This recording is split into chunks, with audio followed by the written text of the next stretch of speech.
உங்கள் தங்க நகை விற்று உடனடி பணம் பெற மேக்ஸ் கோல்ட் கால் 04445454545. முதலமைச்சர் ஸ்டாலினின் திமுக ஆட்சியில் சட்டம் ஒழுங்கு எங்கே இருக்கிறது என்று பூத கண்ணாடியால் தேடக்கூடிய நிலை உள்ளதாக சட்டமன்ற எதிர்க்கட்சி துணைத் தலைவர் RB உதயகுமார் கடும் குற்றம் சாட்டியுள்ளார். கடந்த 4.5 ஆண்டுகளில் தமிழகத்தில் எந்த முன்னேற்றமும் இல்லை எனவும் சட்டம் ஒழுங்கு பிரச்சினைகளை திசை திருப்பி ஸ்டாலின் விளம்பர வெளிச்சத்தில் மறைக்க முயல்வதாகவும் தெரிவித்தார். தமிழகம் கருணாநிதியின் குடும்ப சொத்து அல்ல, மக்களின் சொத்து என்று கூறிய அவர் தமிழகத்தை மீட்டெடுக்க அதிமுக பொதுச் செயலாளர் எடப்பாடி பழனிசாமியின் கரத்தை வலுப்படுத்த வேண்டும் என்றும் தெரிவித்தார்.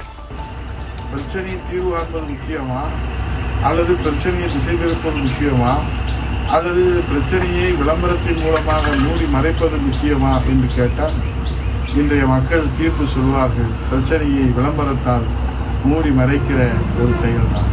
வானத்தை போர்வையை போட்டு மூட முடியுமா? உண்மையும் சத்தியத்தை மறைக்க முடியுமா? நிச்சயமாக முடியாது.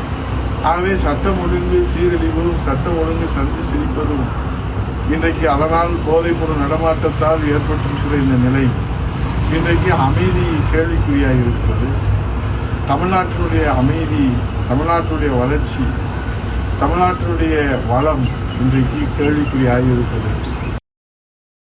உங்கள் தங்க நகை விற்று உடனடி பணம் பெற மேக்ஸ் கோல்ட் கால் 04445454545.